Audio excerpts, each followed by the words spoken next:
Guys, jumpa lagi bersama Akbar CK, mantan Hakim Agung Bungkus Al-Kathiri. Perdebatan di stasiun TV swasta.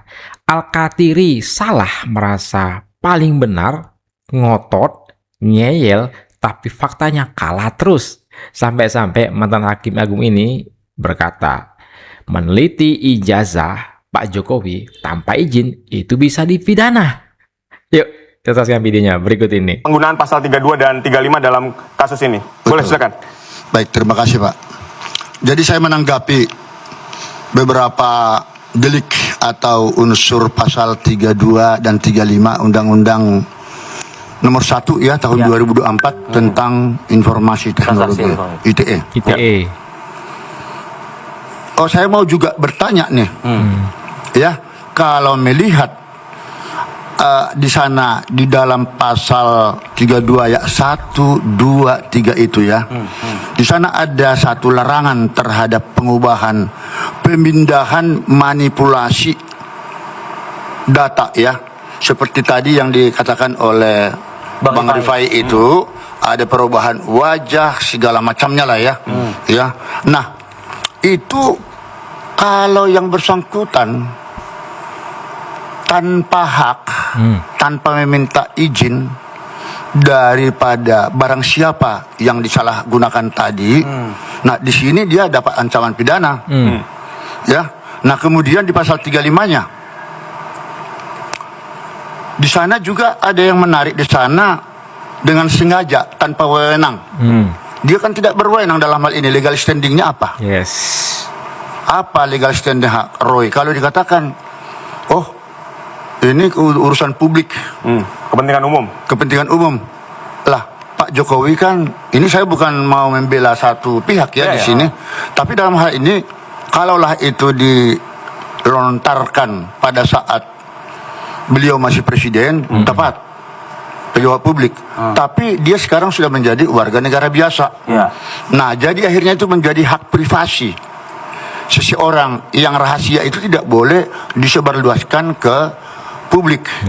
Dan masuk di analisa juga gitu. Tidak boleh juga. Harus izin tadi. Harus izin dari pihak yang bersangkutan. Jadi Rasulullah dan Dr. Tifa harus izin ke Solo gitu maksudnya. Mestinya. Dan yang diteliti itu mestinya asli.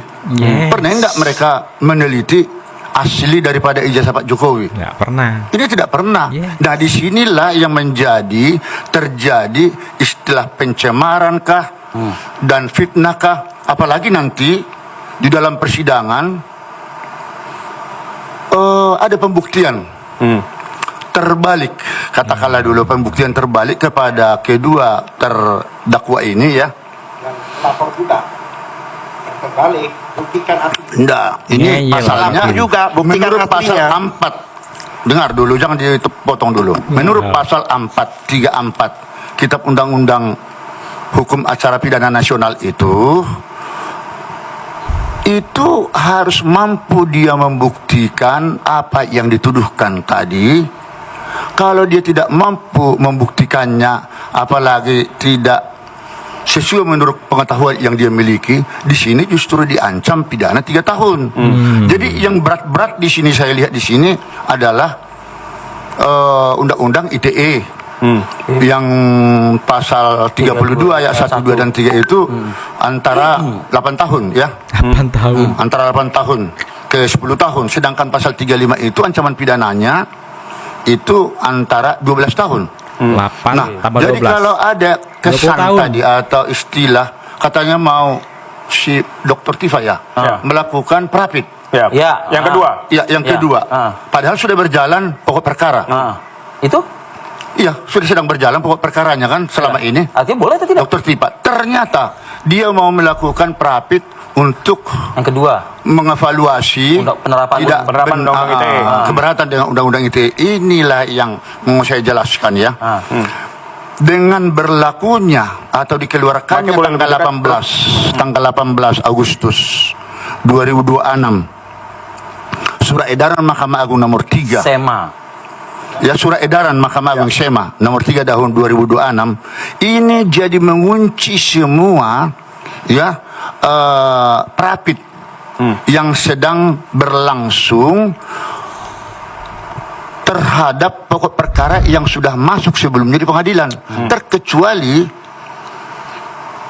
pokok perkaranya atau berkas belum masuk ke pengadilan, silahkan melakukan pra peradilan. Tapi biasanya itu kan sekali. Ya. Kalau sekarang kan lebih dari 4 kali sampai sudah 5 kali. Ya, itu Suryo. Ya, jadi silahkan saja, termasuk sekarang si Tifa, silahkan saja mereka melakukan parapit tersebut. Akan tetapi telah dikunci menurut SEMA nomor 3 2026. Tolak begitu? Ya, pemeriksaan pokok perkara tetap jalan.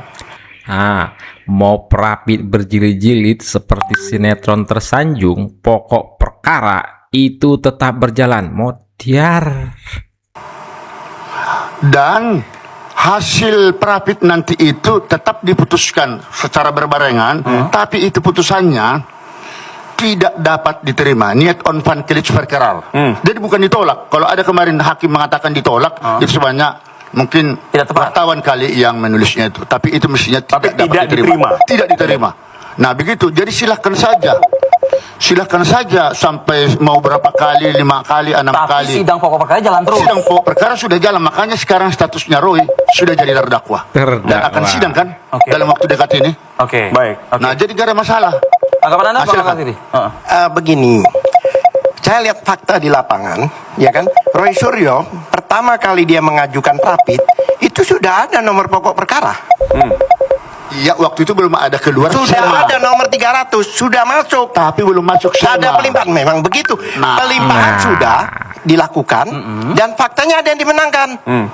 Tapi kemarin keputusannya Tifa dasarnya itu. Tanggal 18 Agustus itu kan yang Dasarnya keluar, karena sudah dilimpahkan, maka tidak diterima. Tidak dapat diterima, bukan Kenapa Roy ditolak, Suryo ya? dimenangkan? Satu. Kedua, ya kan, peristiwa tanggal 18 ini, kita itu tanggal 12 mengajukan. Kenapa dimasukkan di sini? Surat edaran itu berlakunya internal hakim. Betul. Bukan dimasukkan Betul. di dalam konsideran pertimbangan. Ini nggak Nah, benar. mau saya sampaikan. Terus satu hal lagi, saya sampaikan. Ini penting karena Loh, ini untuk lebih internal penting hakim kan lagi, dibilang Prof. tadi. Ini Ya. lebih penting lagi. Dikatakan di situ kan menarik.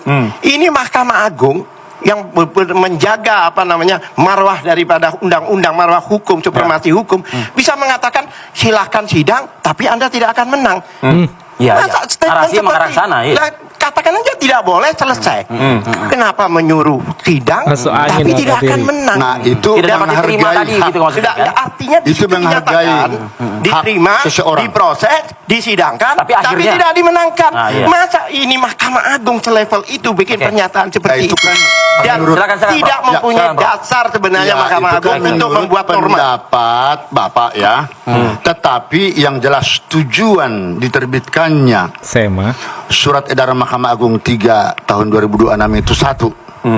Ya, untuk membatasi Undang-undang. Untuk dulu. undang-undang itu yang Kan dikoreksi. tadi dikorek. Masuk Tadi kan angin, berlakunya SEMA ini untuk internal hakim. Ya. Tetapi ini menjadi pedoman buat hakim yang menangani perkara parapit yang Ya berkaitan dengan silakan, tapi jangan pokok masuk ke perkara Tunggu dulu. persidangan. Baik, kita kasih kesempatan sebentar. Bang Tunggu Alkatiri. dulu. Baik, silakan Ya. lanjutkan, Prof. Saya tahu itu seolah-olah SEMA lebih rendah kedudukannya dengan undang-undangan begitu. Tidak ada lebih rendah. Saya mah tidak ada di dalam hierarkis perundang-undangan. Tidak ada. Tapi itu untuk internal Ini kita. surat Betul. edaran menganulir undang-undang yang dibuat oleh DPR dan Presiden. Bagus. Ini Dengar tidak dulu. masuk akal, Prof. Ini untuk mengisi kekosongan sementara Tidak gara-gara kekosongan. Roy Suryo Undang-undangnya sudah jelas. ya, yang melakukan Faktanya parapit apa? beberapa kali, Hakim maka ikut bersidang. saya dulu Jaksa ngomong, ikut- saya dulu Baik, ngomong. kita kasih kesempatan sebentar. Baik, silakan, Prof. Baik. Ya, Ah, karena beberapa kali sampai 5 kali sekarang inilah Roy Suryo melakukan parapit yang sebelumnya masih di nomor 4 ya, parapit yang keempat. Tapi kan itu hak, Prof. Hak diterbitkanlah itu SEMA tersebut, dan SEMA itu tadi sudah saya katakan ya, karena itu berlaku untuk kalangan internal hakim sebagai pedoman untuk menjatuhkan, memutus perkara parapit yang bersinggungan dengan pokok perkara. Kedua, untuk mencegah jangan sampai berlarut-larutnya Persidangan penanganan perkara, iya. Jadi adanya asas peradilan cepat, sederhana, biaya ringan. Rapid. Nah, inilah video kita kali ini. Silahkan ketik komentar kalian di kolom komentar ya. Surat sakti dari Mahkamah Agung ya kan keluar. Sinetron Prapit berjilid-jilid layaknya seperti sinetron tersanjung yang dilakukan oleh Roy Suryo ya dan diikuti oleh Tipa. Akhirnya bisa putus juga ya kan. Ya masih tetap berjalan, tetapi pokok perkara harus tetap berjalan walaupun Roy Suryo maupun Tipa melakukan Prapit berjilid-jilid, ya sidang pokok perkara harus tetap berjalan ya. Karena apa ya, kita yang nggak paham hukum aja ya melihat memang betul itu hak Prapit dilakukan oleh Roy Suryo, itu memang sengaja dibikin berjilid-jilid berlarut-larut untuk menghindari sidang pokok perkara ya. Bagaimana mungkin pokoknya itu tidak berjalan sama sekali, padahal itu intinya. Roy Suryo melakukan Prapit, ditolak Prapit lagi, ditolak Prapit lagi. Nah, itulah yang membatasi tadi ya, agar walaupun Prapit berjilid-jilid, sidang pokok perkara harus tetap berjalan dengan adanya surat edaran dari Mahkamah Agung. Ya, Roy Suryo, Tipa silakan berjilid-jilid mengajukan Prapit. Tapi kita akan tunggu sidang pokok perkaranya, putusannya seperti apa. Yang jelas Roy Suryo dan Tipa sekarang statusnya sebagai terdakwa, bukan tersangka lagi, tapi terdakwa ya. Duduk di kursi panas meja persidangan. Saya Akbar CK, undur diri, jumpa lagi di next video. Assalamualaikum, bye-bye.